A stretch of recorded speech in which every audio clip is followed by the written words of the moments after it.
Yeah. Are we gonna Yeah, I'm.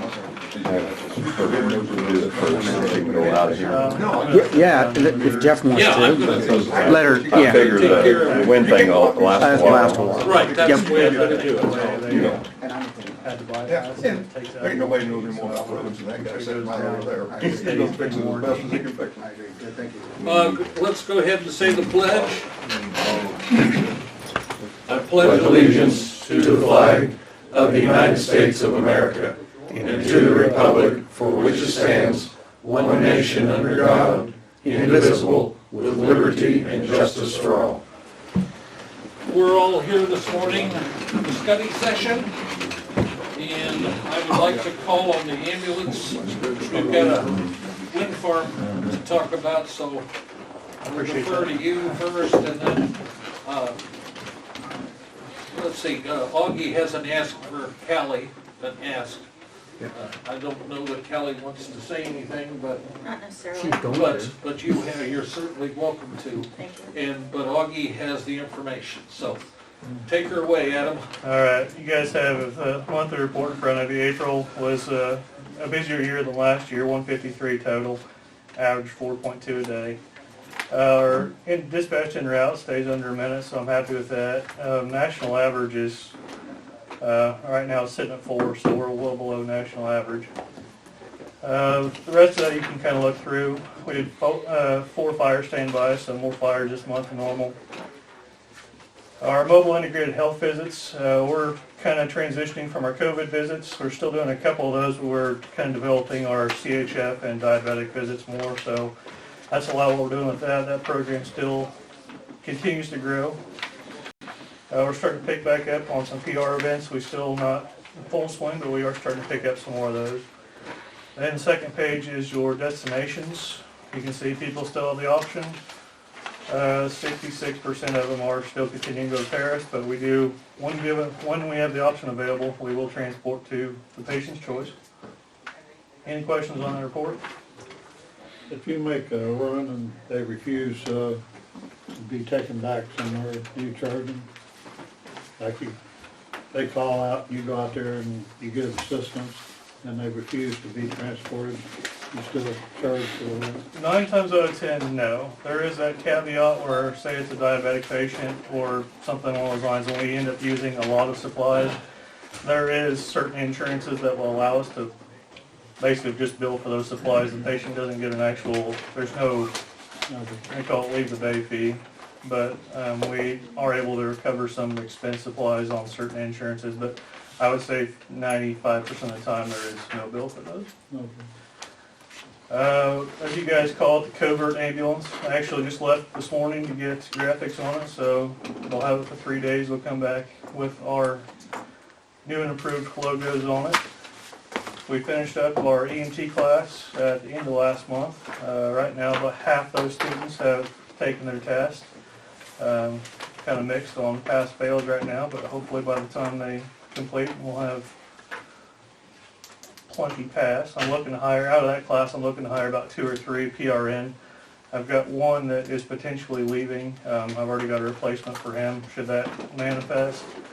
And then I've got another medic that is graduating as nurse practitioner in the fall, and I've probably already got a replacement for him as well. So staffing wise, we're doing better than most, but continues to be, like anywhere, staffing is issues right now. So far it hasn't affected us. We did have a demo ambulance come through last week. You guys saw a massive ambulance around town. It was a crew cab, bigger than anything we probably need, but if, again, anything for the right price, so they're willing to knock a big chunk off that. I've got a meeting with our administration team later this week to talk about feasibility of just looking at options. I've got in mind what we're going to go with, but that will replace one of our units and everything kind of gets pushed down the line. So it's really all, our auto pulses, our mechanical CPR devices, that got deployed 6 times over the course of April, so fairly busy April. We are very happy with that. The foundation and the board are extremely happy, and we're actually looking at possibly purchasing more. So potentially having one on each ambulance coming here soon. Any questions for me? Thank you, Adam. Thanks, guys. Alex or Alex? Augie, would you preface what Callie's here Sure. for, and then Sure. that'll make it easier. Callie Babery is with us this morning, and she is interested in having a mural put on one of her buildings, which will basically depict a lot of history of Illinois and Paris, Edgar County, and she has lined up Millie Art to do the artwork, and so she came to the county seeking some financial assistance for that project. And so from there, I handed out the, ahead of time, or I emailed it out to you. I don't know if you had a chance to look at the application. These are some application that she had submitted to the city of Paris and Chamber of Commerce. Chamber of Commerce, see, okay. And I had mentioned to her that we have a hotel motel fund, which is basically designed or designated for the outside of Paris city limits. And so I told her that I would provide you the information and let the board consider that and go from there. What building is it, John? The auction house is the north end. I'm hesitant to give a visual representation of it, but because people take my ideas, but, which are good. You have one on It's On the, partially finished. the, okay. So, the north I side see, is, and truly it is designed, I've been thinking about, tourism in Edgar County, not just Paris, for a long time. There's several things that are gonna be of interest that, one, the Looking for Lincoln Trail in Edgar County has been woefully behind all the other counties in the area, which is disturbing, since that there's, truly Edgar County is one of the few places that you can say that you're related to Abraham Lincoln and they don't look at you like you're Looney Tunes because of the O'Hare and the Hanks and so, and of course we have Charlie Hand here, and so that's just astonishing to me that Edgar County is so far behind on that. Another thing that a lot of people don't realize about Edgar County, and it's right there on the, a marker right there on the courthouse, is that Edgar County is part of the Mormon Trail. So people that are traveling, and they're traveling through Edgar County, not just Paris, but through Edgar County, and to be blunt about it, Mormons have money to spend. There's also some interest in there of quilting and the Underground Railroad that has come through Edgar County, not just Paris. There's going to be some depictions of some freedom quilts on there, which is, I don't know if anyone's familiar with those are, but you're familiar with what they are. The women at the time would put secret symbols in the quilts and hang them up on the clothesline for the Underground Railroad and say, you know, that there's slave hunters in the area, or you know, this is a place where you can get a free meal, or there's, you know, a meal while you're on the road going, you know, follow this route towards Canada or Cincinnati, Ohio. There's also going to be a depiction on there of Abraham Lincoln. His very first Republican speech in Edgar County was in Grandview, which a lot of people do not know, and I just think it's really going to be interesting. It's not just benefiting Paris, it's Edgar County.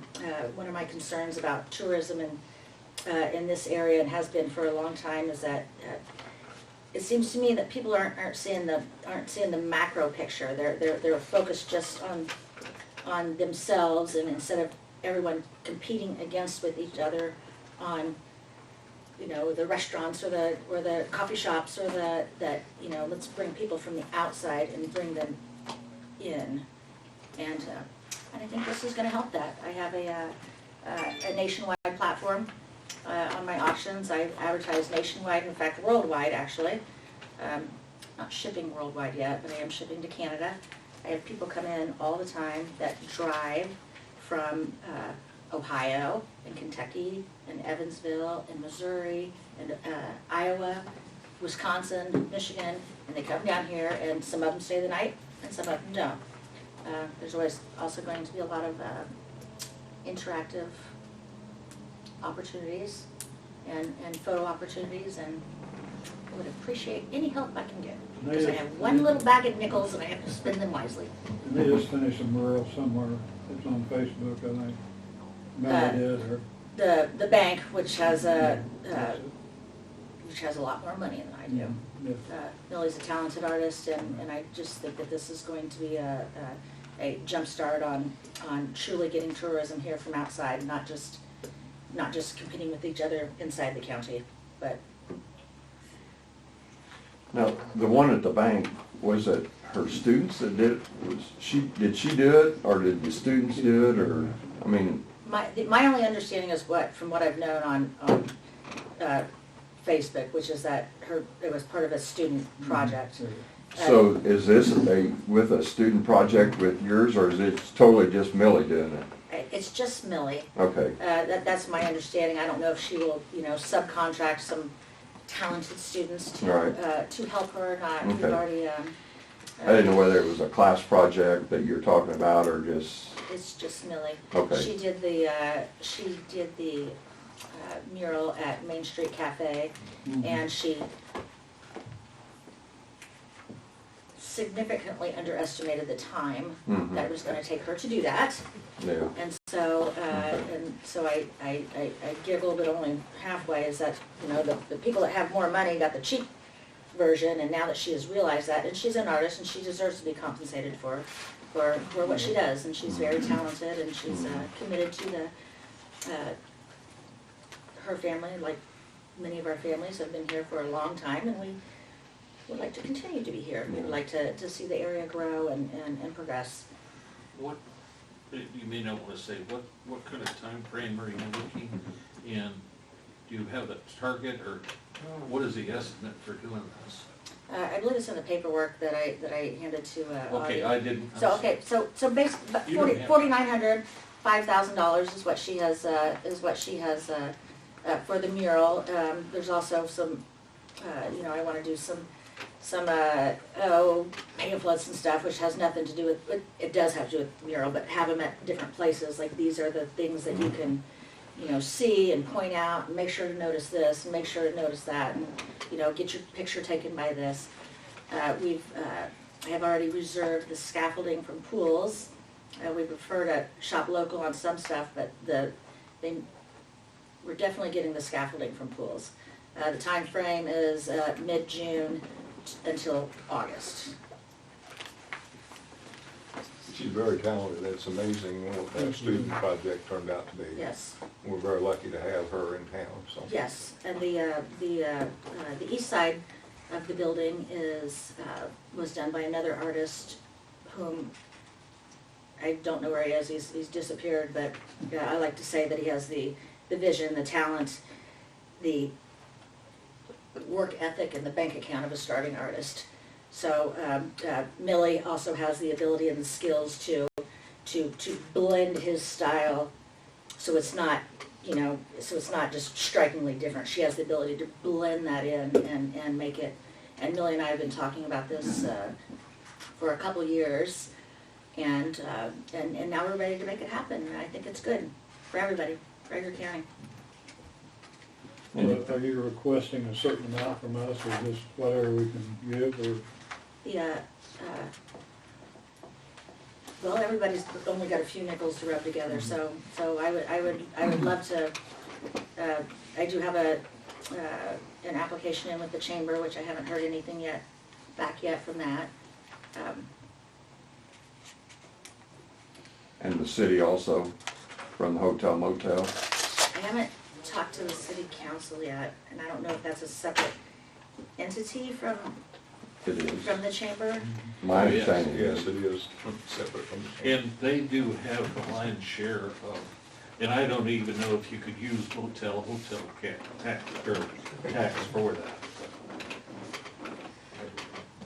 I don't know the answer Yeah, I either, don't know but why you couldn't, for improvements. Is it in the TIF? downtown TIF? It is in the TIF district. It is. Need to be talking to. Well, no, I've already gotten a TIF grant. Oh, okay, you already got. That's why it's looking better, and that's why the part of it's already there, and that I'm very interested in not giving up on my hometown. I will point out that there's the mural that's done on that yellow building, and the woman from Ohio that bought it, it's gonna be purely Paris. It's going to be some sort of spa or something like that. If you look at that, and unfortunate, and I guess everyone has their own interpretation, but and again, having a macro thought on things, is that the mural was not finished. And if you look at it, it's a sad but beautiful representation of rural decay. Because if you look at it, there's nobody in the restaurant, there's no clothes in the store, there's no clothes in the bookstore, there's lots of toys and gadgets in one store, and there's plenty of drugs right next to the stolen jewelry store. I mean, so if you look at it in the big level, I mean, that is a representation of rural decay, and you know, I don't want to see that in Paris. I like Paris.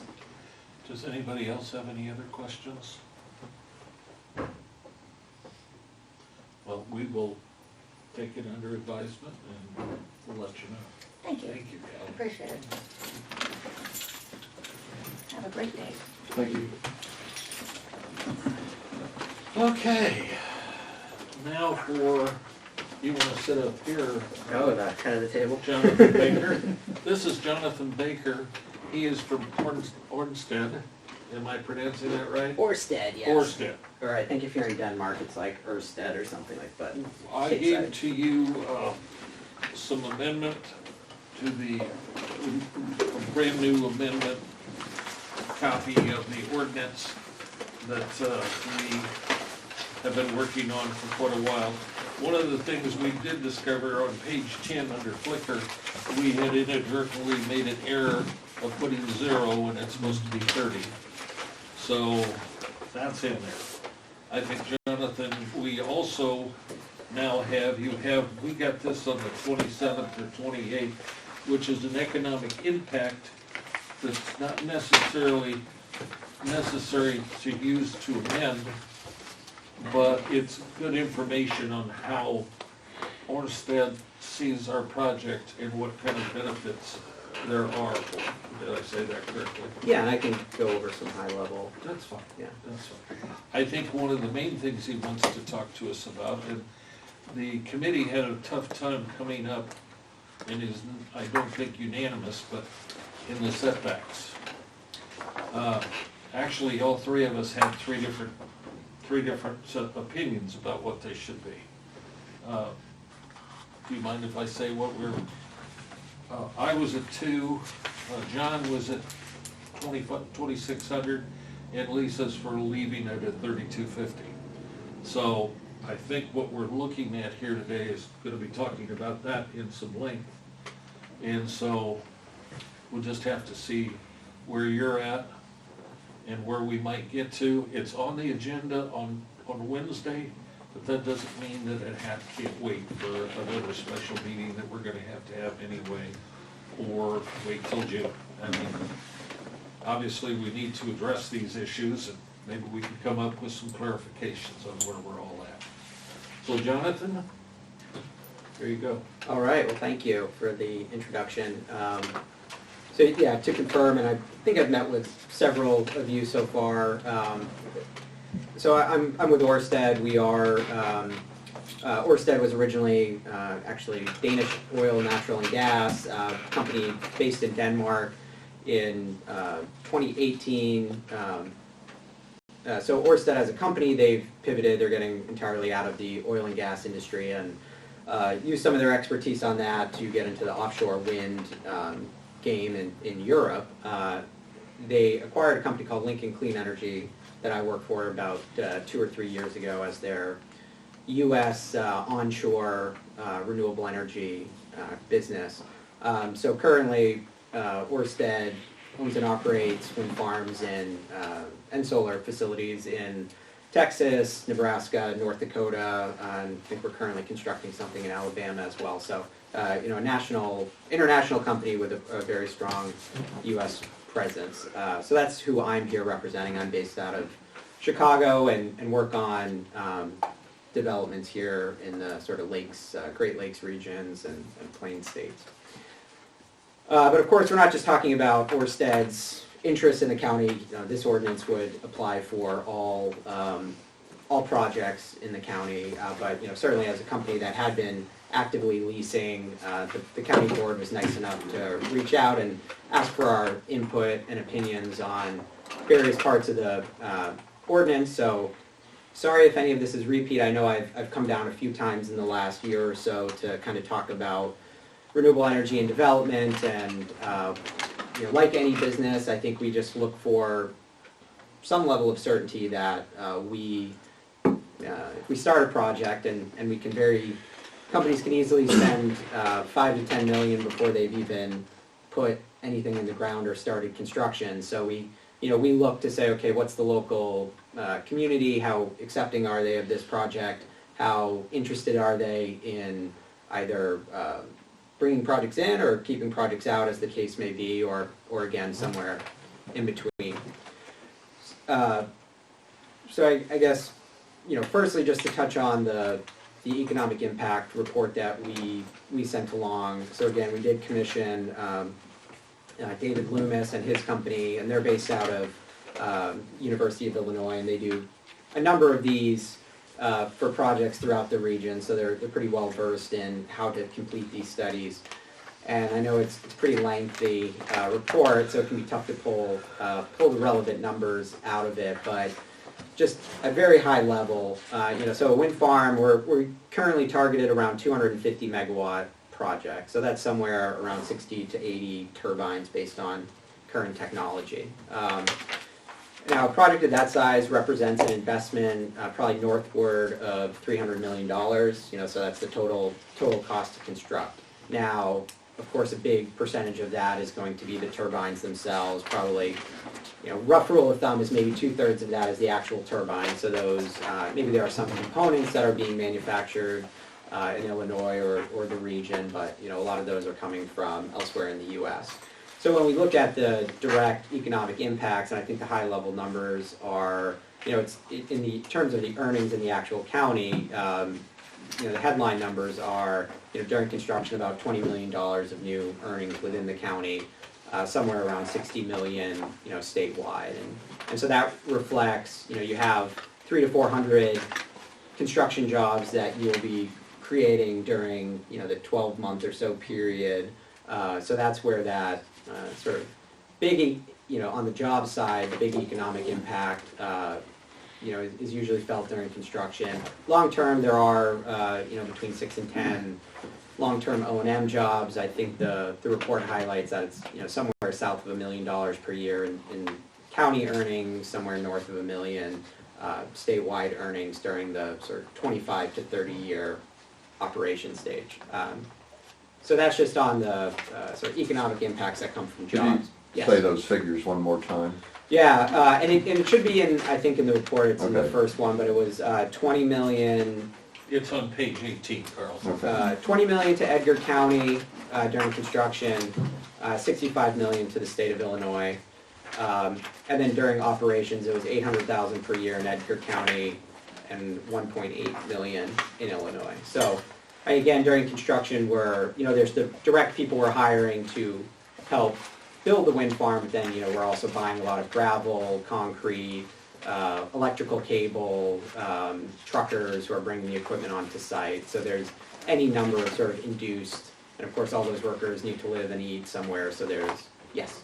We have a lot of trouble finding employees for the businesses, for the factories in Paris. Anticipate finding 200 people to work?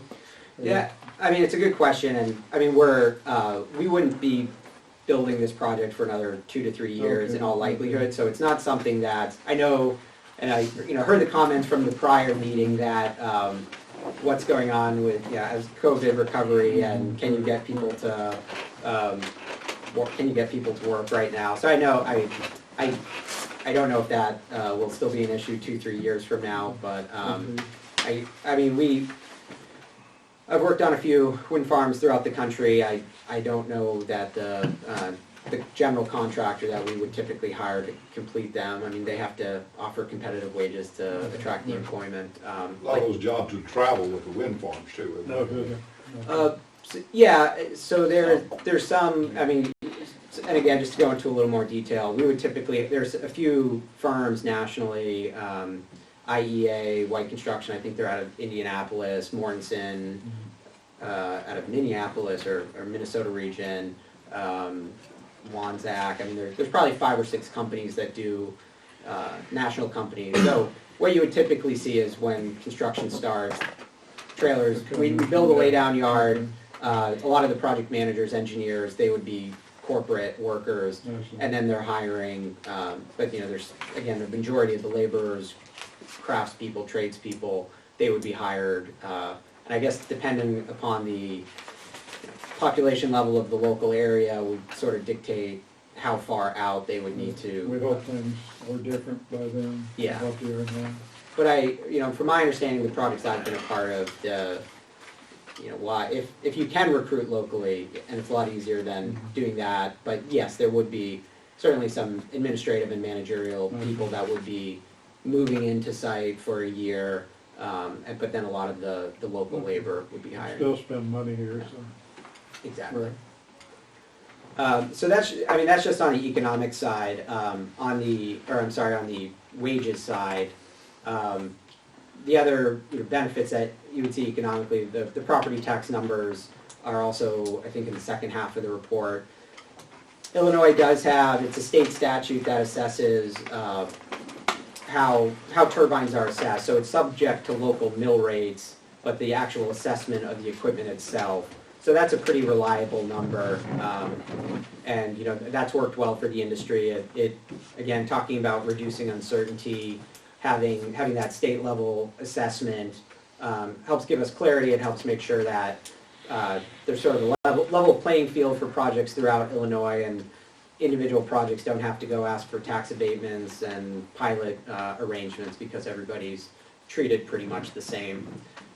Again, aside from the local mill rate. So again, and this is based on a 250 megawatt project, so somewhere around $2.5 million in the first year. There is some depreciation, but it would stay above $2 million for around the first 10 years, and then I don't think it ever, even with depreciation, it dips as low as about 1.1 million. I think somewhere around year like 15 or 20, and then the inflation factor starts causing that to pick back up again. So, I mean, you are looking at somewhere between $1.5 million, $2 million on average throughout the life of the project. And another thing we like to highlight is that because the long-term job impact, again, you're only talking about 6 to 10 long-term, new people moving on site. I mean, there's not a whole lot in the way of new services that are required. There's no expectation that the county is building new roads to our, we build all of our own roads off of the existing public roads. I know on the last meeting, the issue of the conditions of the local roads was discussed. There is the expectation that we would sign a road use agreement, and in hopes that you would, that's detailed, and I again, not knowing exactly what happened in Douglas, the projects I've been a part of, the purpose of the road use agreement is to identify which roads are being used, what their condition was prior to construction, if there's any bridges or culverts that are impacted, again, you're cataloging those conditions, identifying which roads need improvements to be able to deliver equipment, and then some provision for how they would be resurfaced, whether it's chip and seal or A3 or whatever the material was prior. So I still have a question. yes. It's my understanding that when the windmills were built in Douglas County, that the local people really unhappy with you guys for your treatment of the roads, and the fact that you didn't follow, the people driving trucks didn't follow directions on roads they shouldn't have been on. Now, in the end, They did pay for most of it, I know, but there's reasons they don't want you on those roads. And I have good information. My son's a road commissioner, and I heard his side of it for quite a while. So hopefully, if this does come about, that there'll be a little observation of the local rules and follow the rules to be all set forward, and don't do just whatever you please. Absolutely, and I mean, I imagine they said the same thing up Also- there, but I don't know. Also have a problem getting their taxes paid too, from what I read. That was in Pike County, I think.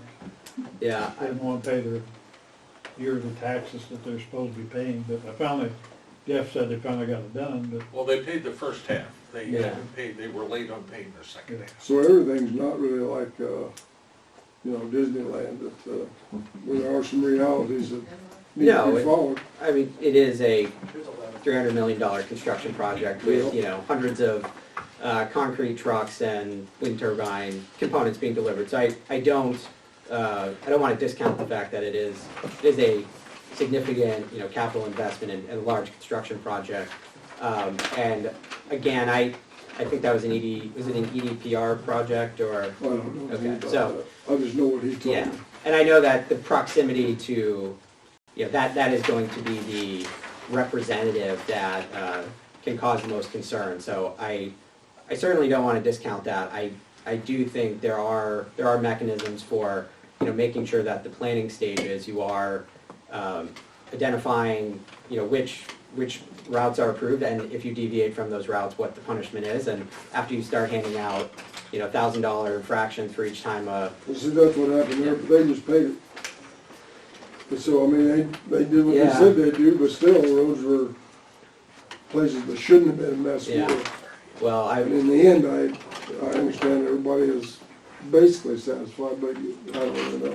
yeah. That's just a thought I had. No, and it's, I mean, again, not being that company that built that project, I understand what one company does in the industry has a way of impacting how all companies are viewed. So I don't have I guess all I can say is like, as much work can go into the planning stage and identifying, how you will hold anyone who's doing work accountable for any deviations from the plan. That's, to me, that's been the best way to ensure that those problems are as limited in scope as possible. so what part of Edgar County are we talking about? North of Brockton, in that area? Yeah, we've had a somewhat of a wider, kind of cast a wide net, so we don't have, currently right now, we're actually focused more on the southern end of the county. Southern end? Southwestern, right? There's no flat land down there? Think of Route 1 down to 116, Yeah, up to 36, I know this, and a little past 49. You have to have a lot of flat land without trees and hills and all that? well, that's,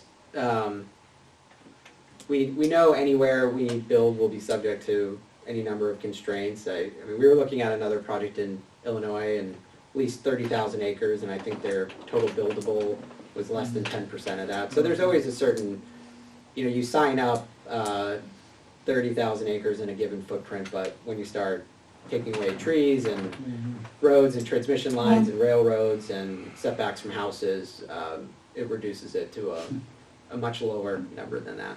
Okay. So you're talking like in the Kansas area up towards Garland and on up towards like Hume, maybe, Medford? Yeah, that's, Okay. That's the general area? Yep. Okay, so Yes. That makes Nothing sense, like yeah. That's pretty level. Everybody know where I'm talking about? Basically, from Kansas, like up, Where Hume is. up that area, kind of in general. Toward Hume and at it. yeah, I know that one of the substations we're looking at, we do have to get to sort of the bulk electric grid. And I know we're looking at there's a substation around Kansas that is, one possibility for interconnecting. Can we go back to, on this document that you provided, pages 21 and 27? I think everybody needs to understand the difference in those two pages. It's at the top, the page numbers are at the top. What pages again? 21 and 27. It's under the staple one. Oh, I see, okay. Okay. So, would you discuss those two, please? Sure, I'm just pulling up the, find out where I had the.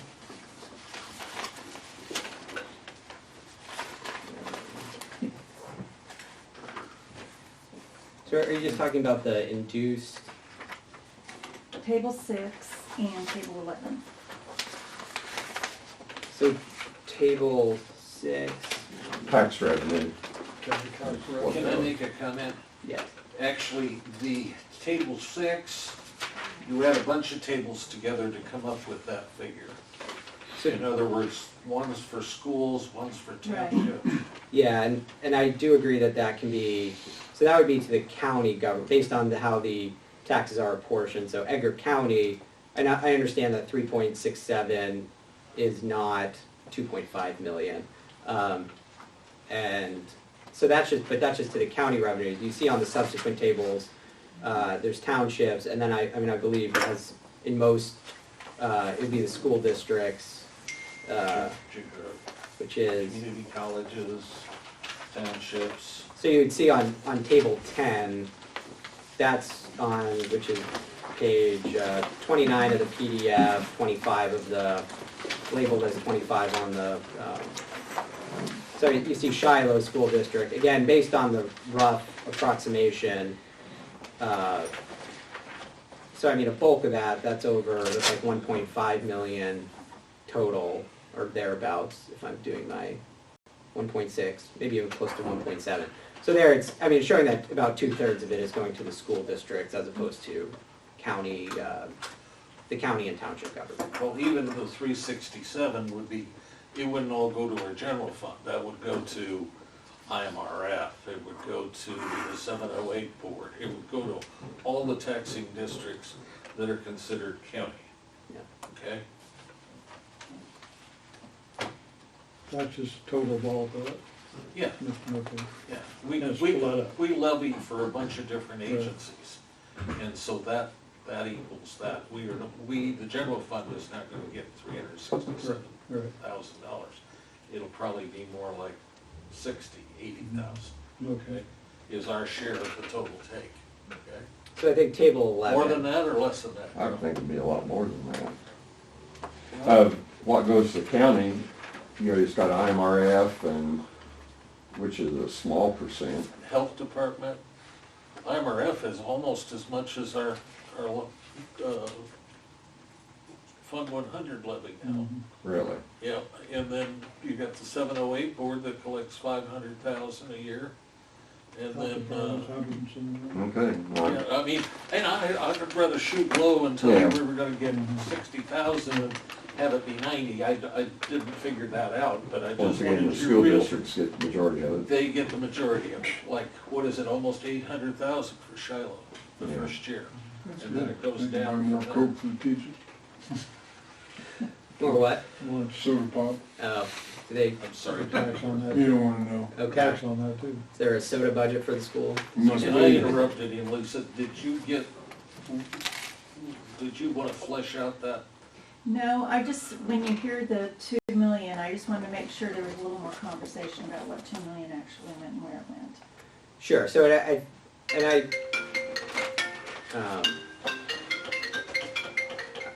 I imagine it's roughly the proportion that I don't know exactly the breakdown of when an individual pays their property taxes, but is it the case that roughly 60% of that is going to fund schools and 40% of it? So I think it's trying to show the same breakdown. I agree with you, it'd probably be easier a clearer picture if the sum total, if table 11 was at the top of the property tax breakdown, because I think that is the sum number, and seeing it sort of piecemeal,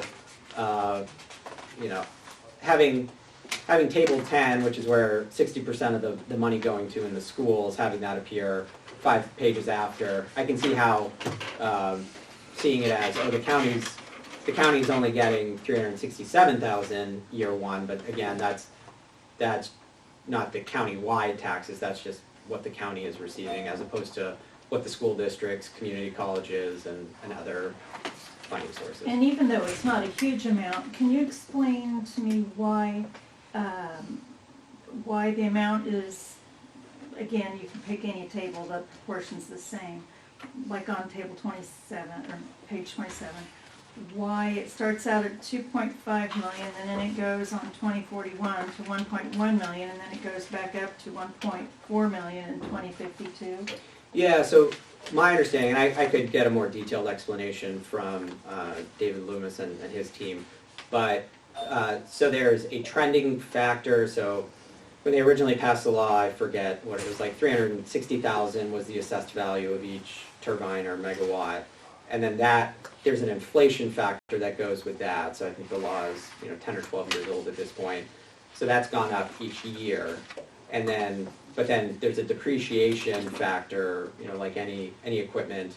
So for the first, I guess 18 to 20 years, the depreciation is causing that number to go lower. At some point, it's effectively depreciated as low as it can go, and then the inflation factor on the assessed value per megawatt or per turbine, it takes over and causes it to go back up. I think the depreciation's to 70. Yeah, it was either 60 or 70% of the original 70%, value. So. I think, is what the depreciation. So once it hits that, then it stops, and then. So it stops depreciating, but the inflation on the assessed value of the turbine continues to increase, and that's why the number goes back up. What's a landowner get per unit? Yeah, so I'll kind of use high-level numbers just so we don't reveal numbers that the landowner may not want us to reveal, but based on, so there, in our contracts, there's either a minimum or a royalty, so power prices. Now, we happen to be in a time period where wholesale power prices, I know transmission and distribution keep going up, but what the power is actually sold for has stayed pretty low. So even using those conservative numbers, again, assuming 60 to 80 turbines, it starts off somewhere around 1.2 million a year, and that doesn't depreciate. That would only go up with inflation. So that's starts around 1.2, probably goes up to around. Per unit, what would, is it? Sorry, that's something, per or? year for the wind. Okay, Throughout per year, the, yeah. not per year. So it generally works out to anywhere between 12 to 15,000 per year Okay. per turbine. Okay, that's what I was wondering. Yeah. So that's and again, that would go up with inflation, and we're generally only using about 1 to 2 acres on a given farm field, so the rest of it can stay in its current Well, 1 use. to 2 acres, and the one from north of you, that's more than 1 or 2 acres, isn't it? per turbine. Oh, okay, per So okay. you have Per about turbine. a 16-foot wide permanent access road, and depending upon where it's placed in the field, there might be 800 or 1,000 feet of that access road. So that's, if it's 1,000 feet, that's what, a third of an acre. Maybe if there's, they can't go right up to it, it's a half an acre for the road. And then, the turbine itself is really only a 15-foot diameter with 5 or 10 feet added around it, of rock. So that's fractions of an acre. Okay. So they can, aside from that 5 to 10 foot buffer around the turbine, they can continue to farm right up to it. Okay.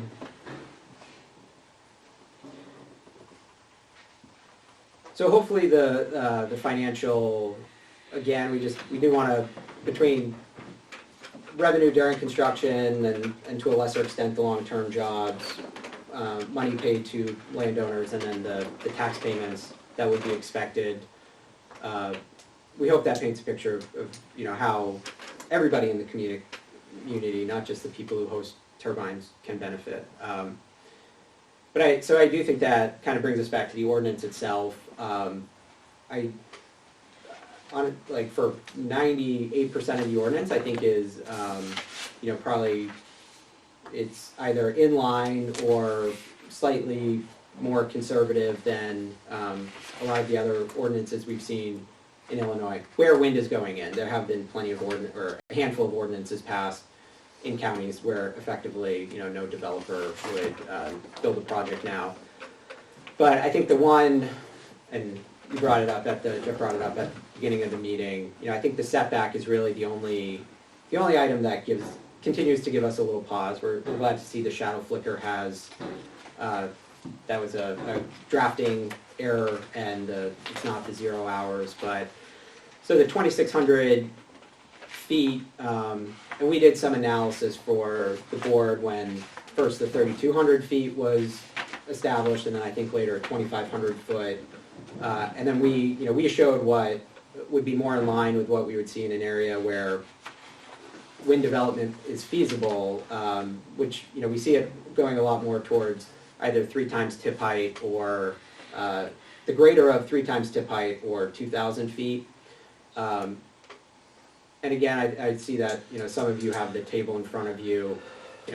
For a lot of counties in the state, I think they still had 1,000 or 1,200 on the books. Even we recognize that that's probably, with what's happening with turbine technology, those were drafted when the tallest turbines were around, 350, 400 feet, and now they're the sort of latest commercially available somewhere around 500 to 600 feet. So we recognize that the setbacks need to increase commensurately. 1,200 is what the state recommends.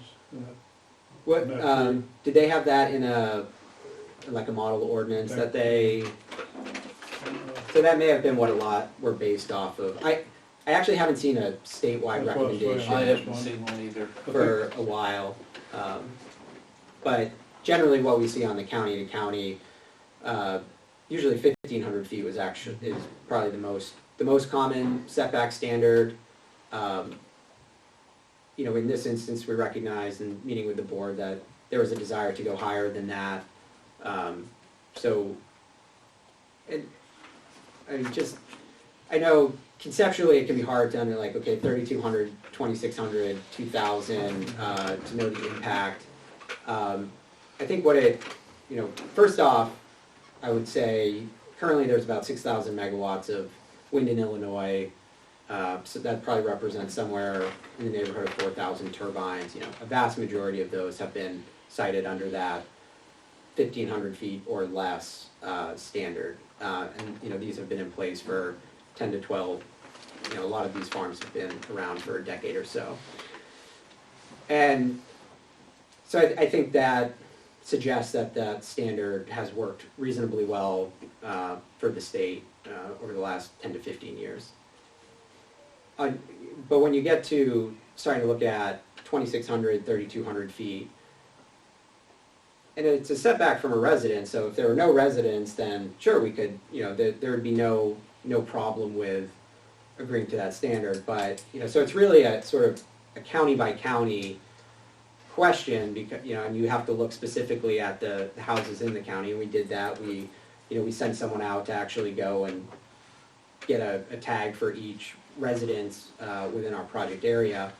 I believe I sent the maps on to to Jeff, and hopefully you sent it on to the board. I don't know that we sent it onto the board, No. but, Well, No. okay, we can send it on to the wider board, but well, we can send it up. So. just the number of areas where you have to build just becomes fewer and fewer. And there's also been the argument made, well, then you can always go seek and sign waivers, and that is true. And our practice is customary usually to just, regardless of the ordinance, offer good neighbor agreements to residents within a half mile or 3/4. So there's no problem with even offering those offering those agreements. Where the difficulty comes is that if it's sort of, we're offering a way for neighbors to benefit from the project more directly that have to live amongst them, that's one thing. But if each landowner, even if they have a 1 acre plot, but it's in the right place, on a 2,600 foot setback, they control about 500 acres, and there may not be a price. They may just be existentially opposed to any sort of development, and then they effectively control 500 acres. And as I mentioned a short while ago, you run into the issue where, again, even if we sign 30,000 acres in a given footprint, when you start carving out utilities and roads and even reasonable setbacks from houses, 1,500, 2,000 feet, that's where, you know, you're down to 10% of that original 30,000 acres where you can actually put turbines. And then if the right 4 to 5 houses say, there's no amount of money I'm willing to sign, I never want these in my community, you know, that can take out a really high percentage of the remaining land that you can build in. So I've been asked a few times, does 2,600 absolutely mean you'll leave? Does 3,200 feet mean you won't develop further? Does 2,000 feet mean you will? And it's hard to answer that question because, you know, we're still in the early planning stages. We're still signing up sort of the baseline land, and until, you know, we know sort of who's going to participate, who's not, we don't really know who to approach. We don't even know what the answer is going to be on the waivers. So then you just run into the issue of, you know, would Ørsted continue to invest in engineering and environmental studies and paying the development options if, you know, our chances of success go from 50% to 10% based on, you know, the waivers we need to obtain. So I know I touched upon a lot of issues there, and, you know, hopefully frame the issue in a way that, you know, you can understand from our perspective how we approach development and how we can decide if a community is accepting, interested in having us there, or if it's, hey, if you can thread this impossible needle, you're welcome here, but absent that, maybe it's better you develop somewhere else. And with that, I'm happy to take any questions.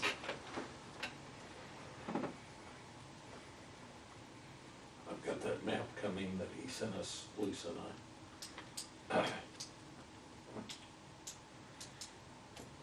So landowners would have a choice of allowing the company to come in, or the company just come in and say, we're gonna put towers on your land without any,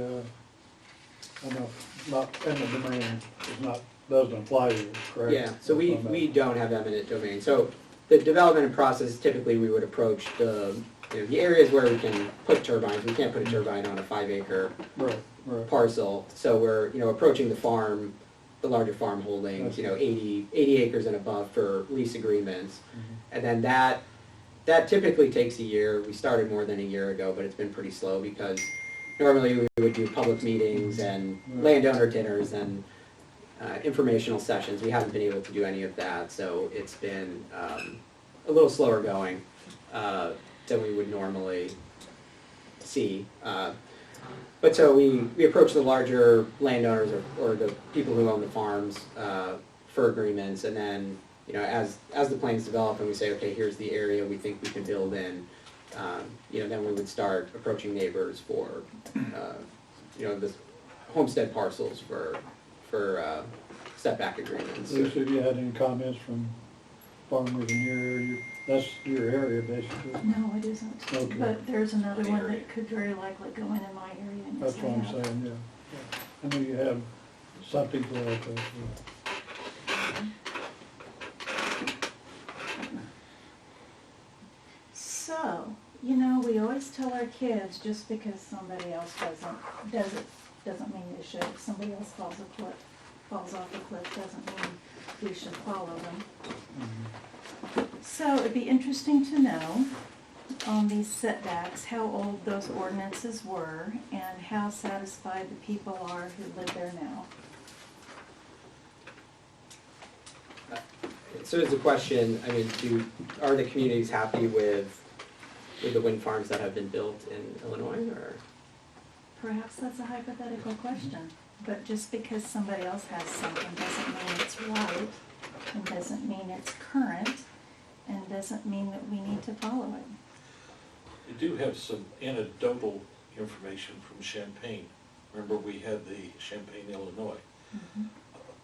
No project is without problems, but they were generally happy in that area according to this article. But again, I don't know who wrote the article. You know, I don't know whether there's answers to all the questions. I mean, we could sit and debate the issue from now to eternity. We do have an ordinance that can be amended, and updated as we get additional information and the industry develops, although they've been around, what, 10 years or so? Yeah, In Europe, you've been around long. Gosh, I wish we had an ocean about 20 miles that way, because we could put sure. them right out there. There's the three of them, I think 7 at a time, so. And I mean, it's a fair question, and I've worked on a few projects in Illinois. Sorry, that's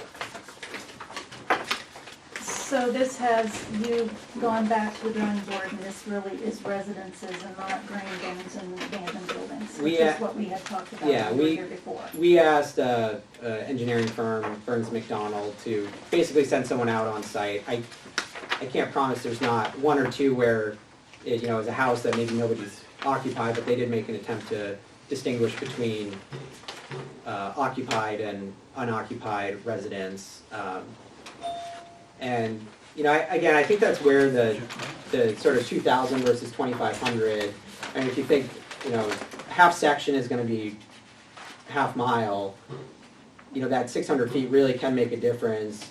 If you have a house every half section or so, and you start drawing circles around it, is there a gap in the middle of that section where you can build, or are most of the middle of those sections, are a lot of them sort of blanketed on all four corners? So that is where you start to see sort of even a linear step up in the setbacks. Doesn't always equate to sort of a linear reduction in the buildable area.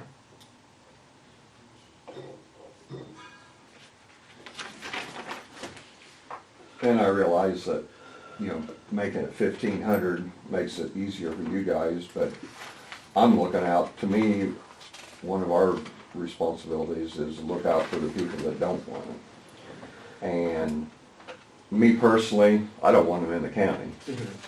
But, I'm willing to be reasonable about it, and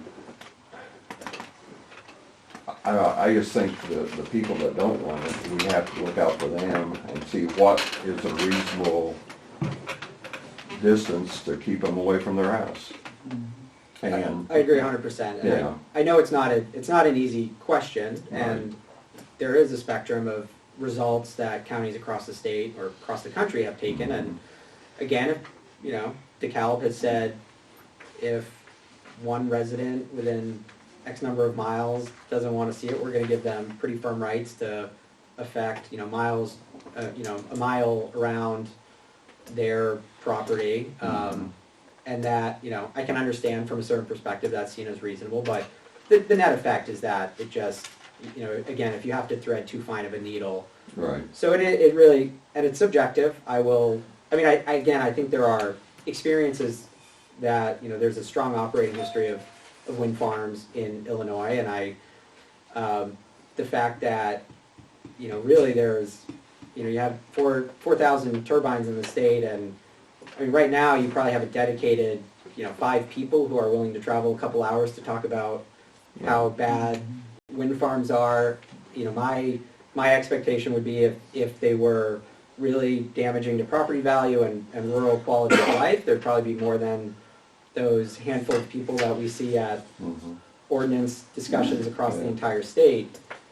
But, I mean, I don't want to discount, Lisa's comment that, I bet if you went to wind farms around the state and you pulled everyone within a mile, usually we see 80 to 90% of the people we talk to are sort of neutral or favorable towards it. That may include the landowners who would receive an annual payment. And then, at the where an ordinance or a project is being proposed, especially prior to construction, it's not uncommon for there to be 5, 10, 20 people who come out expressing concerns. But then my experience has been that after those projects go in, a lot of even those people say, maybe there was some concern, it was an unknown beforehand, but now that it's in, the impacts are pretty minimal and we've blended in. There probably are still 5 people who would say, if I could tear them out myself, I would. And, we have to respect those opinions. Sometimes, I think a lot of times it's just we don't we don't want to look at them. And, you know, we hear a lot of other concerns that come through in terms of, you know, flicker or sound or, I don't know, impacts to well water, or something that, you know, just hasn't borne out in any of the actual experiences of these built wind farms. But it has come down to, like, I now have 60 to 80 500-foot tall towers or 550-foot tall towers in my community, and I don't want them there. So is that in and of itself enough to, you know, prevent a wind farm from coming in? I'm not an elected official of Edgar County. I don't envy you your task. I know you have competing constituent interests that you have to balance, and I'm just here to say that in our experience, you know, 3 times tip height, 2,000-foot setback has been sufficient to address a majority of the real impacts and not perceived impacts of wind farms. What are the ones in Douglas County, the height? My understanding, those are the biggest in Illinois, tallest? If I knew the megawatts, I mean, I could look it up pretty quickly. I can. Yeah. I don't know what those are specifically. I can tell you that for probably like 2008 to 2015, 1.5 to 2.5 megawatt turbines were sort of the industry standard. They've now, what you see mostly being offered or studied for a specific site are 3 to 4.5. And actually, the industry views that as a positive, because usually what's fixed is your total number of megawatts. So if you're, we know based on how much power we can inject at the substation, we can't go above 250 megawatts. So the bigger turbine we're using, the fewer number of turbines we are, and that shrinks the overall footprint. So, I mean, if you're looking at a tower, you may not, the difference between a 450-foot tower and a 550-foot tower from a mile away isn't going to be that noticeable. But if there are only 60 turbines instead of 100, that you'll notice. I know originally, when they made the presentation, that 3200 sounded good to me, and I was in favor of it. Maybe that's not reasonable, but to me, 1500 is too close. Mm-hmm. I'm in the 2600 personally. Okay. That's how I feel about it, and like I say, I don't want them in here anyway. Sure. And I've gone to different places, going up through Indiana, going up there to get equipment. It just ruins the countryside. I mean, it just, I don't like it. And if I lived up there, I wouldn't like it, but, I mean, maybe they get used to it, but every time I go up there, I don't get used to it. It just runs the countryside to me. The shadow flicker and setback, would they work together? The farther away you have the tower, the less you'd have to worry about shadow flicker, would that be correct? So in other words, you have 1,200 square feet, your shadow flicker would be greater on the residence than if you had a setback of 2,600 square feet. Yeah, it You does. wouldn't have to worry much about it. Yeah, it reduces. You'd have some, but not as much. Yeah, so correct? for sound and flicker, the further away you are All right. on both of those, the impact is decreased. So, I mean, that is worth noting. We're also bound by, the thing governing setbacks isn't just the feet from non-participating residents. There's also the sound standard and the flicker standard, which, if in those instances the location of a turbine would exceed the allowable sound standard, we'd have to be set back further as well. So there is separate provisions that, there's an arbitrary number of how many feet you have to be from a house, but then there's also other sort of hours per year or decibels that you have to abide by as well. What's your magic number? And I know that's the $300 million question, as it were. And I truly mean it when I say we don't have one. And I don't know, if it stayed at 2,600 feet, could we start approaching all the households and maybe every one of them say, yeah, we'd love to see wind here, and it turns out it's not that big of a deal. But I think the issue is that we'd be committing to probably another year or two of very high uncertainty, of knowing that there's a setback that has not, I am not aware of a project that has been built with that level of setback in Illinois. So the question would be, are we willing to invest another $1 million or $2 million to find out if we can be the first one to build a project in an area with that level of standard? And I don't know the answer 100%, but I know, if I go back and say, okay, Edgar County has 2,600, the most likely area is probably what's going on in Coles, or, Right, you gotta have someplace else that does it. what's happening in North Dakota, like, we're a national company, so we would just go for the opportunities where, like I said at the beginning, we look for some level of certainty. We know, even for a successful company like Ørsted, we probably only build a third to a half of the projects we start out. They fall off. Oh, you can't put the local grid's tapped out. Oh, we found an eagle's nest. Oh, the landowners aren't interested. There's lots of reasons why we would spend 6 months or a year investigating a project to find out it can't work. This just kind of, I will say, if you are going to do 2,600, it's much better to know about it now than 2 years from now. So I genuinely appreciate the fact that you've spent a lot of time trying to come up with what you would hope to be a final ordinance for the next 10 years. And it seems like there's some level of uncertainty as to exactly where that'll settle out. I hope I didn't talk too much. No.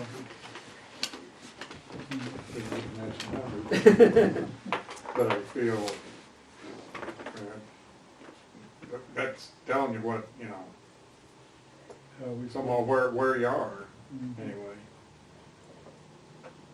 And I am trying to be as genuinely transparent on the development process and how we approach these decisions as I can be. I'm not trying to hold anything back. Do both counties agree with what you're saying? That's the reason why so many of them have the wind farms? That's compared to our specs. Yeah, I mean, And then find out it's not as good as they thought it was. well, I mean, we can also look at how many counties have multiple wind farms. So if the argument was, well, one wind farm snuck in, and then they hated it, and once they could go back, then you probably wouldn't see many counties. I mean, and there are plenty of counties that have multiple projects. Remember, when we started this whole process, the original ordinance had 1,000 feet on it. And we were projecting or promoting the 1,650, and then we moved on, and of course we had that meeting where, we had a couple people there, and then we went to 3,250. Now we're trying to, which is a no-go, probably just like 2,600 is. The same argument with Sabbath Liquor also, we couldn't really agree on that. There seems to be a lot of questions. Do we really want this? Do the people want it? Do they not want it? There's a lot more questions than there are answers. I mean, it's not my backyard, but it's my job to, like the rest of them, to look out for everybody else. Is it good for the county? Money-wise, probably is. How But many people know? How many people know it's proposed? I don't know. I think what if we had that one meeting, we had one meeting where there was 50, 60 farmers in it, maybe more. The farmers are aware. They talk to me about it all the Those were time. Farm Bureau members from that portion of the county. Well, but So what do they still, say? That wasn't homeowners, that was landowners. But a lot of landowners don't live here. That's They right. live in California, one of Yeah, them most care. of those were, because those were Edgar County Farm Bureau. Some. Just a I question. wouldn't say a lot. Would you? I don't clue. That's just, Because I don't know if they'd pay their taxes, even though they didn't live here. if you don't answer the questions, if you don't ask the questions, you don't get the answers, that's all I can tell you. What were those farmers, what were they having to say? it was really hard to read. Bob, were you there? Not at that meeting, but, we did a wind farm, and we had 57 signed contracts at Kansas and around. So, and it with a 1,500-foot setback. So what do you say, Bob? Well, I'm a little bit like Carl. I don't like alternative power, but I also know, and you know my comments on your tax situation, but you have a source of revenue that's outside in. And that's hard for us to get in rural areas. And so it's a question of, do the residents want it? There's going to be at least 10% completely against it. There's going to be another 20% that are on the fence. It's a huge revenue boost for the farm ground. It's a huge revenue boost for the school districts. It's an okay revenue boost for the county. So, and you've already got them. You know, my argument before, they brought a wind farm to here and wanted Petco's backing. And as soon as I saw it, I said, no, I'm not for it. Well, you said you were. I said, you got half of them in Coles County. If we're gonna see them, I want them all here. I wanna get the revenue off of all. I want my farmers to get the revenue off of all of it. And so, you know, the setback before was 1,500, you just increase the size of your towers, and like your comment of 2,000 feet with a 3 times. So if the tower goes up another 100 feet, then that just increases. So that seems reasonable, because you're going to be able to see them. You know, there's 2,000 or 2,500 feet. If people don't want to see them, that setback has nothing to do with it. Right. You know, they're going to be able to see them. Right. So 2,000 feet seems like it's protective of noise and flicker, was the two things that I was worried about when we were talking to farmers out there and residents who didn't own the ground. But it's a hard thing for the county not to take a real serious look at. And that's you guys' job. I mean, that's a tough job. You set up these tables and make major, this is a major decision. This is one of the biggest decisions the county board's made for a long time. And it's progress. I mean, and you're gonna follow it up with solar. You know, I don't, the thing I like about wind power over solar, solar's taking all this farm ground out of production. I mean, the best farm ground we got over there in Kansas has got a bunch of wind. At least this thing takes a little dot out of the field, you know. You said that you were involved in a project. We had 57, we were ready. How long ago was this? About 10 years ago. Oh, really? That's just when We had a came bunch on of the board. meetings and the same, you know. See, I don't remember that. You know, we brought, they had an ordinance, so I don't think, you know, the brown bat worked on us a little bit. And then Illinois dropped their tax credits and bought alternative power for Iowa for a couple of years, and that killed the project. And they had a bunch of money in it. I've got 2 file drawers of just nothing but, you know, all the things that we did. And again, we had several public meetings out there, and we had, you know, a few people against it, but the majority was for it, just because of the income involved. I mean, that's, Yeah. Well, and it's a thing you put on paper. I mean, that's what all this paper's for, you know. You know, $790,000 to Shiloh School District Oh, absolutely. in year 1. Well, and could be Kansas too. I mean, Well, and Kansas is not far behind. Right, but- no, Hey, I I'm mean, giving all this money to the school district. Because that's the way the I taxes don't work. like it anyway. They're already getting out 1%. well, and to point out now, one of the things we got into, and I had Roger Eddy, who was our representative at the time, and of course is big in school, the school formula takes into a little bit of account where the other money's coming from. So you don't lose a lot of money, but the state funding for schools will reduce based on real estate taxes. Now, that was 10 years ago. I don't know if it's the same now, but there was about a 20% hit with their other funding, their current funding, when they got all this wind farm funding. They still considerable money ahead, weren't they? I'm sorry? They were still considerable money ahead. Oh, huge.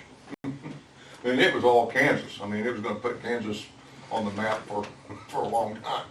Change the subject much, as farmers in your area, are they lawyer to represent them? We're not to That's that a point. rumor. Pardon? We're not to that point. Okay. Just wondering. Now, you were talking about tip height. I know Bob said 3 times the tip height.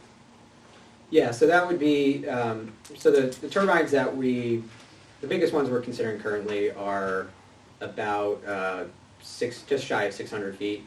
1,800 feet So that's So- 1,800, and then you add 2 for 2,000, that So protects. 2,000 minimum, or if the. Till the next one comes up. 800, Yeah. then it'd be 2,400. Right. Yeah, and I do, I mean, it's, even when they try and forecast out, I think, Right. talking about land-based turbines, I mean, the offshore ones, just because Mhm. you can barge them out there, they talk about those being 8 or 10 megawatts, but there's not really a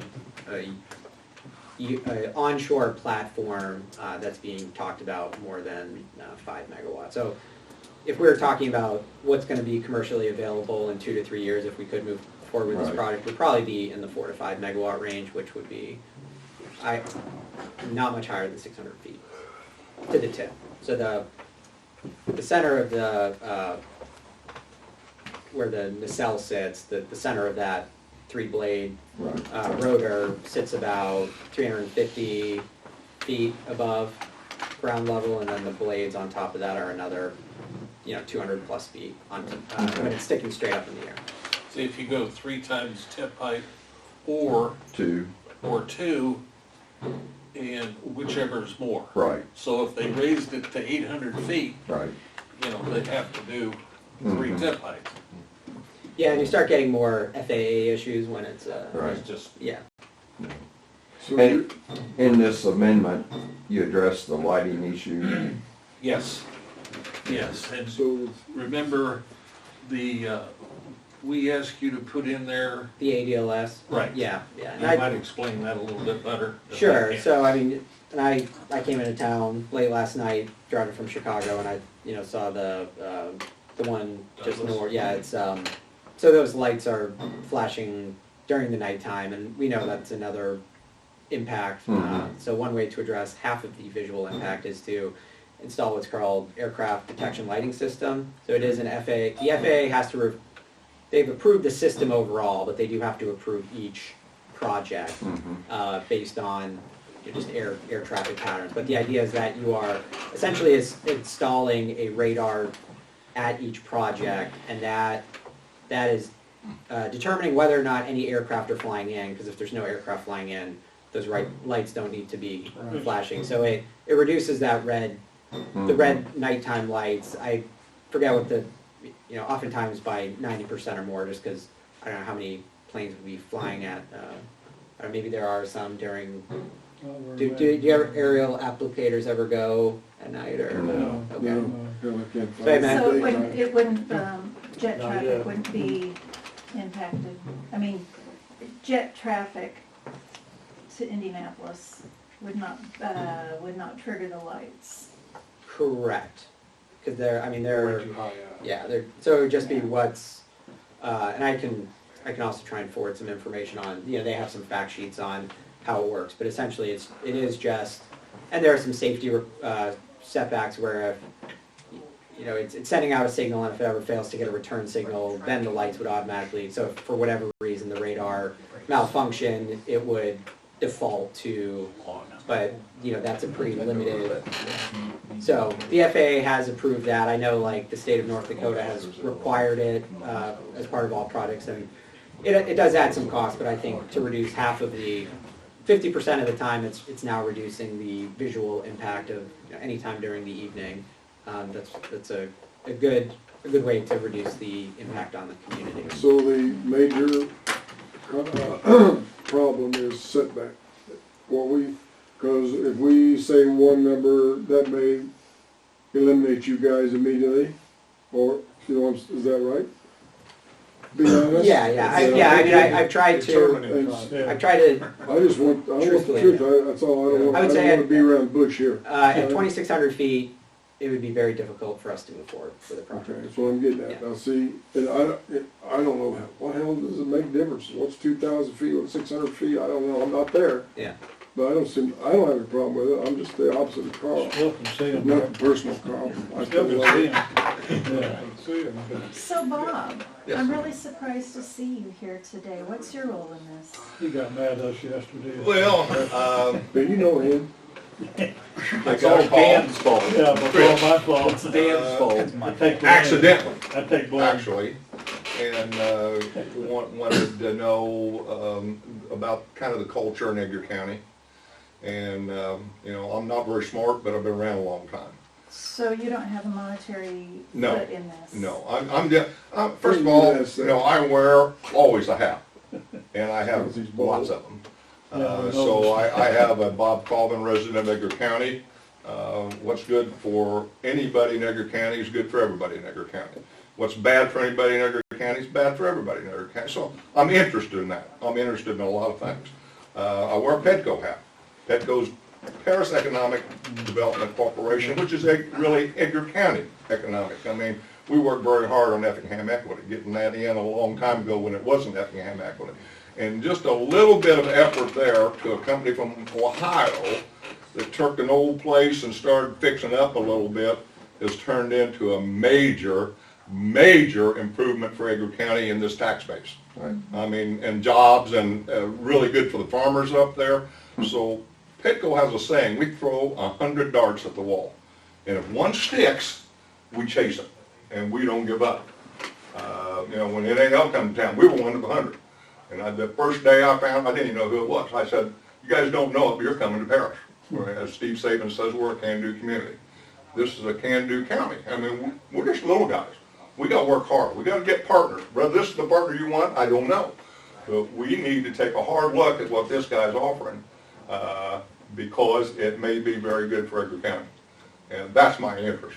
Now, you know what? If that goes under construction and Francis Engineers get some work, what's good for one in Edgar County is good for everybody in Edgar County. But right now, I have no ploy other than this gentleman called the chamber. Guess who the new chamber person is? Chuck Keys, who has and he said, well, I don't know what you're talking about, but Bob Colvin probably is involved. I wasn't. I mean, I read the paper, I knew you guys were talking about it. I talked to a couple of you about it and didn't know enough to say good or bad. Still don't know enough to say good or bad. I know when we did Kansas, Flicker was my #1 concern. Because we went out there, Pete Francis and I, who knew all the farmers, we went out there and talked to those people, and the last thing I wanted to do is talk to somebody and then them come back and say, Bob, you didn't tell me about that. No, these are long-term commitments, and you need to figure out long-term things that are good for your residents, but cash flow is good for everybody. And you just got to be careful about how you go about it. Other problem is we have coffee. Yeah, that's what all that every paperwork's morning. for. The other problem is we have coffee with you every morning. I'm sorry, but no, that's my interest, and I don't mind, every once in a while, I see something going on at the board, and I said, you know what, I ought to go just sit and listen. I mean, I understand how tough a position people have. It's not easy to, sit there and make decisions You guys don't say make. that in the morning. Well, I'm only talking about you two guys. I'm talking about the rest of you people are really interested. So, again, I've got no horse in this race other than I like to think I got a horse in every race that has to do with Edgar County. We appreciate And I think we all do. I We mean, what are you appreciate sitting on this board for? We appreciate what Because you're interested about Edgar County. we appreciate what you do for the city, really do. Well, I'm not gonna admit it, but Yeah. but I agree, but I'm not gonna admit it. Bob got my coffee in the Well, morning. again, we work, this is a team. We've got a team. I've always been a little critical of the Edgar County Board not being a big enough part of our team. Right. And I'll tell you what, this group right here, for the last 2 or 3 years, has been a better part of the Edgar County team than we've had, not to criticize people, but it was all a farm mentality. And this is a great Edgar County farm mentality. Great, that is our biggest asset, but it's not our only asset. And we've got to look at the whole picture. I appreciate you coming, and especially the information from 10 years ago. I didn't know about that and what people were thinking, and I'm glad you came and the comments that you gave us. We hear it every morning, so now you can hear it. Every morning. Well, they didn't say until I was asked, but when somebody asked me something, I'm going to DeWitt County in a couple of days to talk about economic development, and they say, how in the hell is Edgar County doing all this? Because we're a team. Well, I wouldn't ask you if I didn't want to hear you, because I hear it often enough. But I think you got a lot of expertise in this kind of stuff, and even though you're who you are, we'll listen to it anyway. Right. Just change your language a little bit once in a while. Well, I've been very nice today. I'm going to lay this around. Actually, you did good. No bad words or anything. You did better than Derek Lorenzen. Derek didn't care who was here. That's true. Yep. Well, where's everybody at? Do you want to talk about it again on Wednesday and see where I guess I would like to see exactly where we're standing, just a straw write them vote. over, yeah.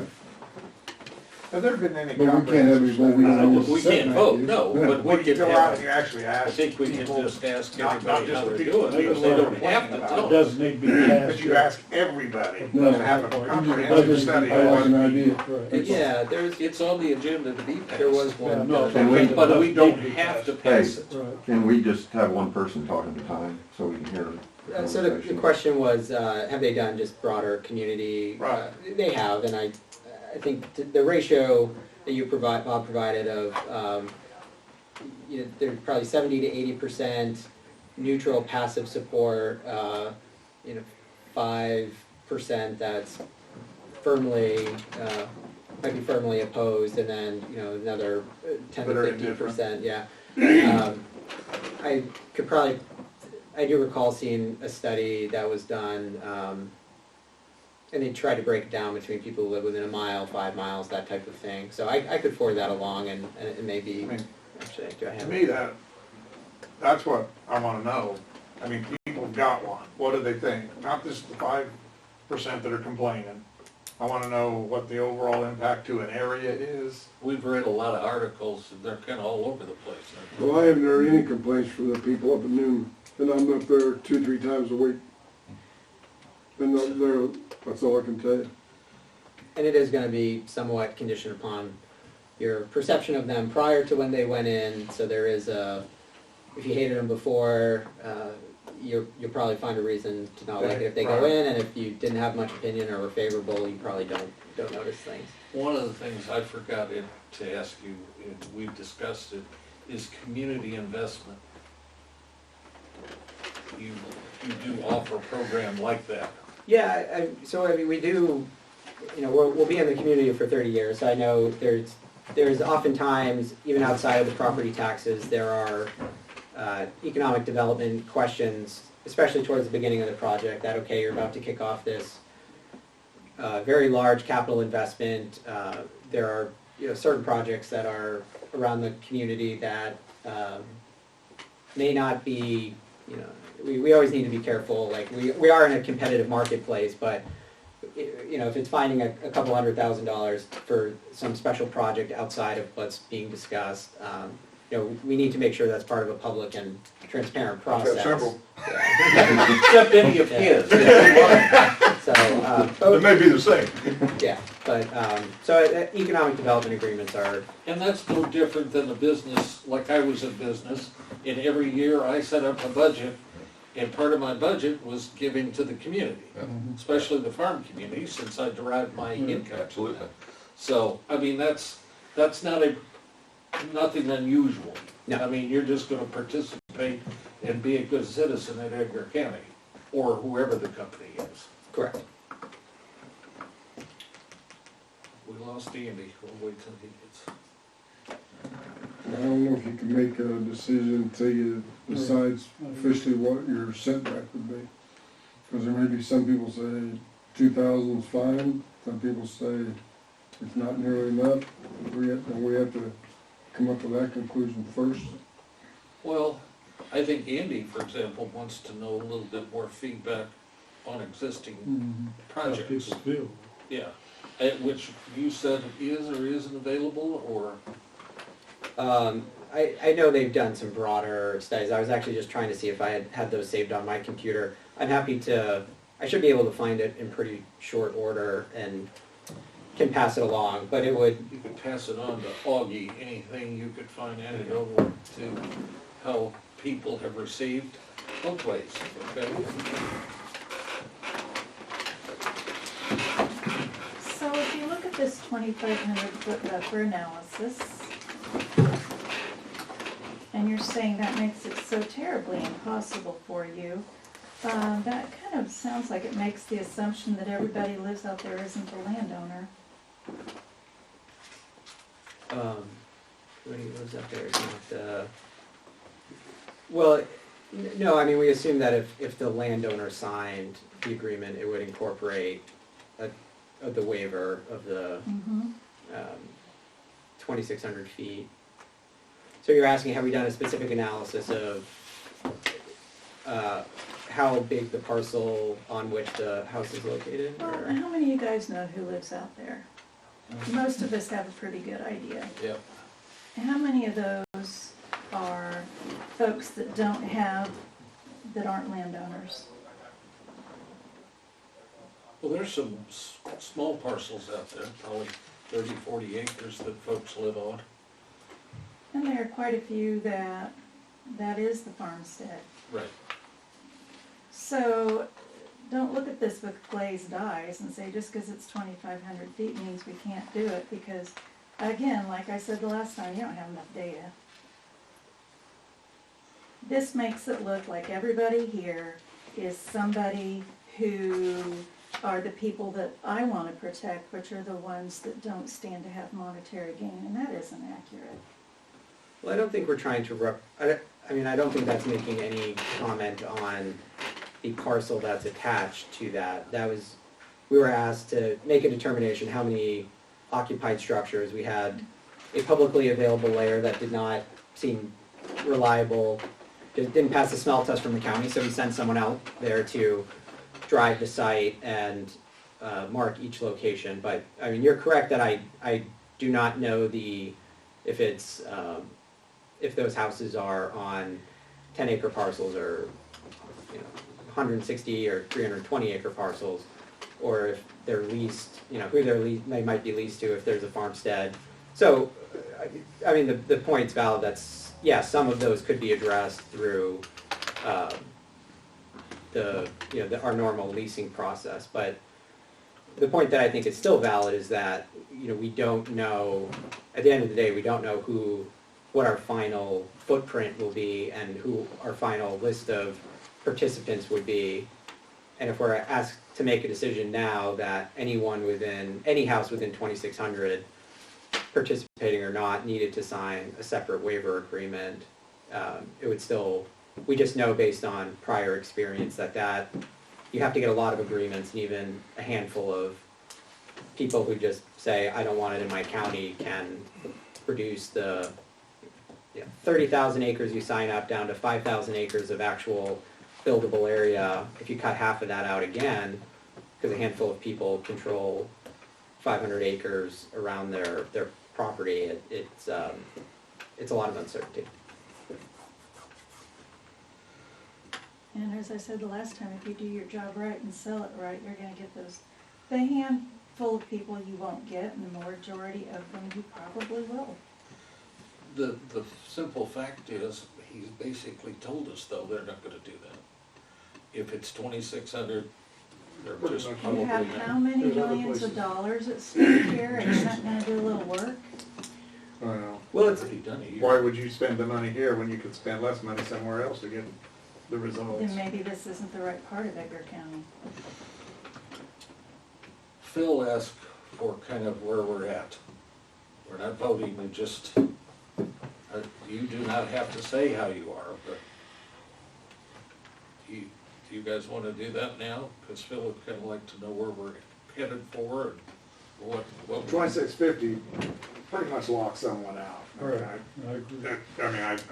I see that as, 2,000 might work. so, it's 2,000? You still don't see the wind farm if it's Roger 2,000 that. or 2,650. Yeah, I mean, 2,000, 3 times tip height, that seems to That's be, doable. that's a lot more doable than the alternatives. So But I'm you still somewhere, need- I'm somewhere between there and, but I don't think I'm at 2650. I don't, it's not up to me to say, you can't do this here. There's no simple, in other Right, words, there there's isn't not a simple book that answer. you can open up and go across here and go, this is where we should be. Right. Well, I think there's a lot more good than bad, so I'm gonna, if I had to vote, I'd vote for it, but not at 26. I mean, I'd like to see it come here, but it's not on my land either. But I drive Pretty right close to close me. Is it possible to allow each individual homeowner to decide setback, or does that have to be? Well, they sort of do. They sort of do. We're saying this is a minimum. He And comes in then and they says, "You can put they one can here." drop it back to 1,000. Right. Okay, that's what I'm asking. Yes. Correct? I mean, they can't make can, it they can more. say, I don't care if you put it 1,000 Okay. foot from my home. So you sign some sort of waiver and they can put it 1,000 feet if there's that. Yeah, usually in the agreement, if someone is participating and wants turbines on their property, they're waiving that. Yeah, you may have a guy with 40 acres and he says, I want one on mine. Yeah, we would, there are, I don't think we'd ever go closer than, even if a landowner says put it 50 feet outside my house, we'd say, no, we have our We're own, not dealing with it. we have our own internal standards and conceivably each landowner could, these contracts, we don't like to negotiate them. We like to have one form that Right. abides by the entire community, but as often happens, people will put in some provision, so, they're generally waiving the standards when they sign a lease agreement with us, but they could customize it, to some degree. So you're where? I'm closer to 2, I suppose. How about you, Same. Russ? No, that's fine.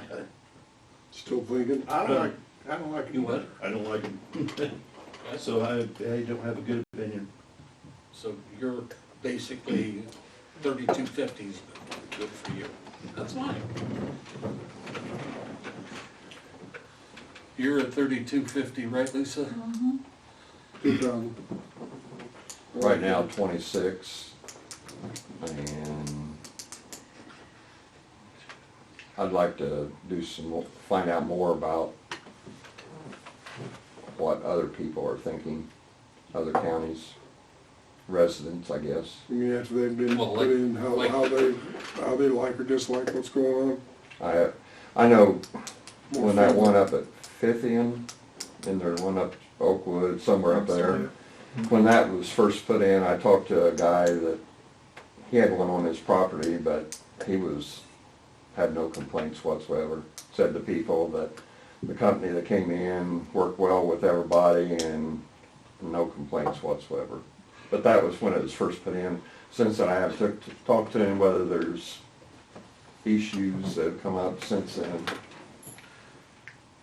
I know I've heard complaints, obviously the road situation up in Douglas County. Heard complaints about the lights. Right. Of course, we've addressed some of that.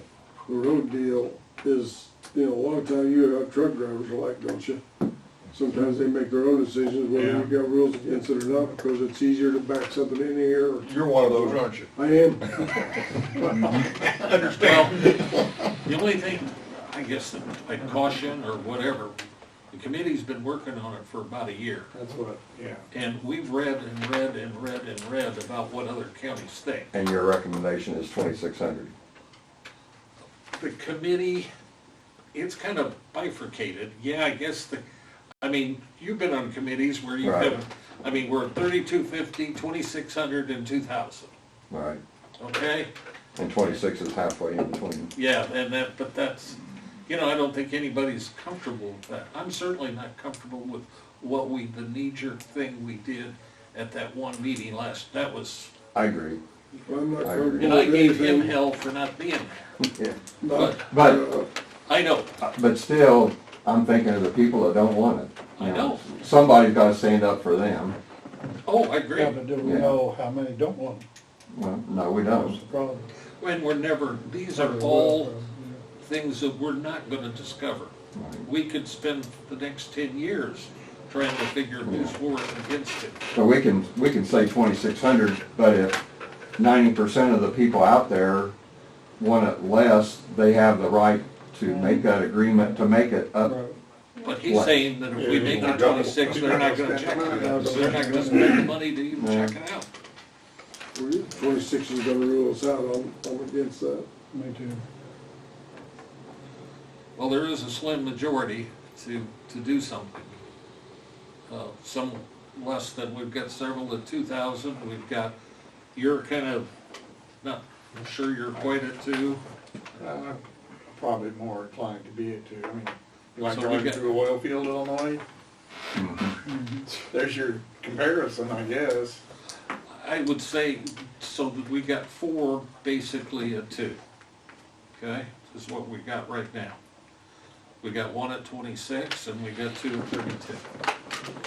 Are we in a big hurry on this for Wednesday? So we can get some more information? Does anybody feel Are you in a big hurry? Well, I would say if you're gonna do 2,600, I'd certainly rather have you delay. Yeah. Quicker But that way. the answer is no. I mean, a month delay doesn't make any, a big difference. And I'm happy to, if you're looking, I know you've researched the issue for a while, but if you're looking for more information on sort of local attitudes, I'd rather take another couple weeks and provide you that information. I know you don't want to do many more study sessions on this, but But you can go And I online. encourage people to contact their local county board member. You don't need a phone number? Yep. I'd like to wait another month, you Yeah. know, just to give us some more time and say, then a month from now in June, we're gonna decide one way or another and make a stand and go from there. But my question is, how are we gonna educate people enough so that they know what we're doing? You know, it's- They elected us to do their work. I haven't been contacted by anyone. I'm just saying that Should we have a public And meeting? that's what gets me, I haven't been We had- contacted by anyone. we had a public meeting. All that's required is a public hearing when you create the ordinance. Afterwards, you do not have to have Okay, and how long ago was this? 10 years, when we first got on the board. 10 years Just- ago we had a meeting. Yeah, 10 years ago around here, people didn't know, weren't as exposed as they are today. A lot of these have gone up in the last 10 years. well, I'm just saying that we've got we have many things in the fire. This is important, and we've given it a lot of time. If we're looking for an answer that's gonna make everybody happy, that's not gonna be, Right, we're never gonna do that. that's obvious between 7 people sitting Yep. there. Well, we've only had one controversial vote, and they had this deal, and that worked out okay. You know, that was a split vote, still it worked out good. That was split as hard as you could split it. what was that one? The ambulance. Oh. It was fun. 3 of you wouldn't talk to me for a week. I'll talk to you anyway. Look, A week, why be a week? I didn't talk to you anyway. I don't know what I did. So we're gonna wait, we're gonna wait, but we'll just make our decision in June and But remember, you can go online and say, wind farms in Illinois, or thoughts on you can make anything up and you're gonna get some hits. There's gonna be newspaper articles, there's gonna be articles written by pro and con people, they're there. But whatever you can, Yeah, I can send along some. but remember, those people that go to meetings are less apt. I mean, you got very few people that come to a meeting. You have even fewer people Yeah. that will write an article unless, and usually probably negative. Right. I can't believe somebody would turn down $12,000 a year and have 30 windmills on their land. How could you turn that much money down? Well, I Even though it think, may make a little noise, a little bit of Let me add one thing to this. All this is going on, and it's kind of funny because as we talked to the landowners out there, there was a family that was remote. 3 sons, and they had lots of ground, and they had, I think, 6 turbines on them, big deal. They turned them down, because my farmer, his dad farmed for my dad, you know, and he absolutely didn't want to farm around him, and so, okay, I mean, you're right in the middle of it, that's a big piece, but we knew who this farmer was.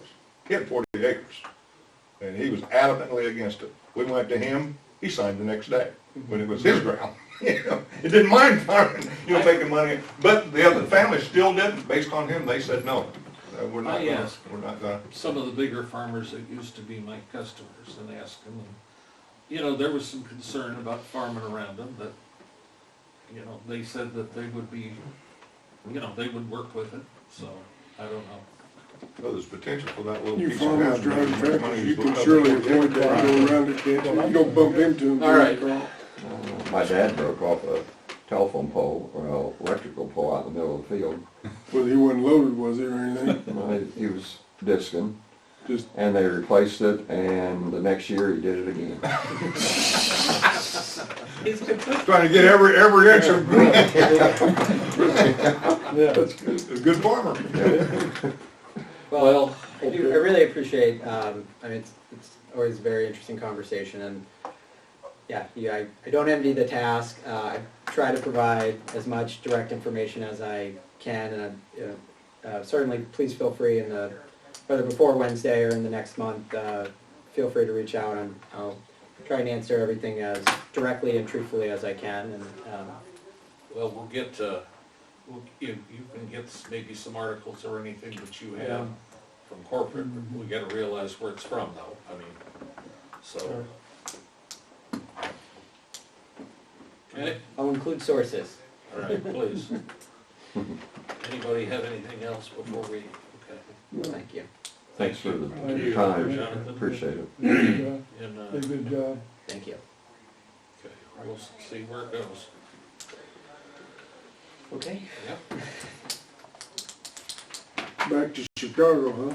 Yeah, Lucky you. Where'd you stay last night? Hey, that's, at the Hampton Inn here in. High five on that one, baby. Oh, no, you don't know. He called me and says, I'll be staying in Terre Haute. No, I said Champagne. I think. Or He said was like, Champagne. You know, At any rate, I said, I told you to tell him to stay at the Hampton Inn. I well, told him about, I said, we got a brand Well, new we hotel. talk about partnerships. Everybody in here that has anybody coming to town, there's a family put $7-8 million out there based on a come, and Hampton told them not to do that. Said Paris, Illinois does not represent a footprint that a New Hampton Inn goes in.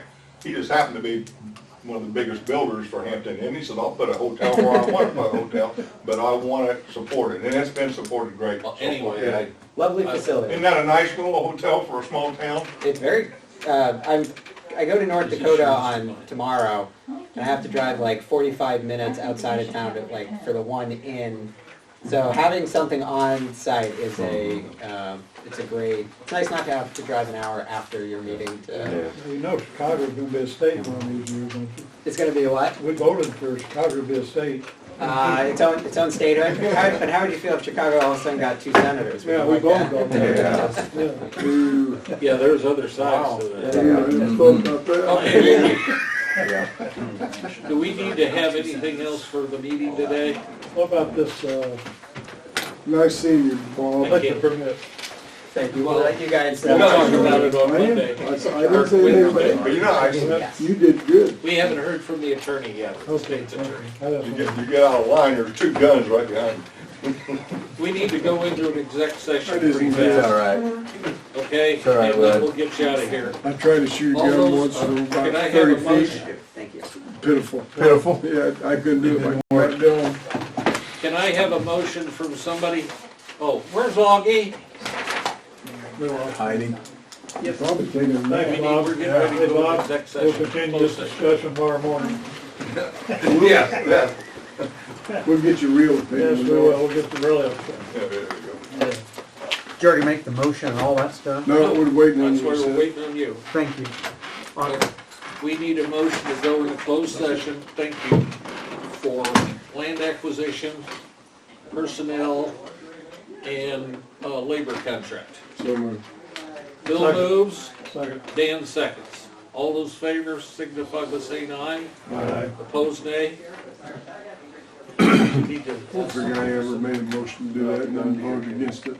Okay, now we're back, live. Okay, do we have anything else to come before the meeting? Do we have any, I already asked for public comment. All those, okay, motion to come out, So moved. same folks. All those in favor signify by saying aye. Aye. Opposed, nay. We're adjourned.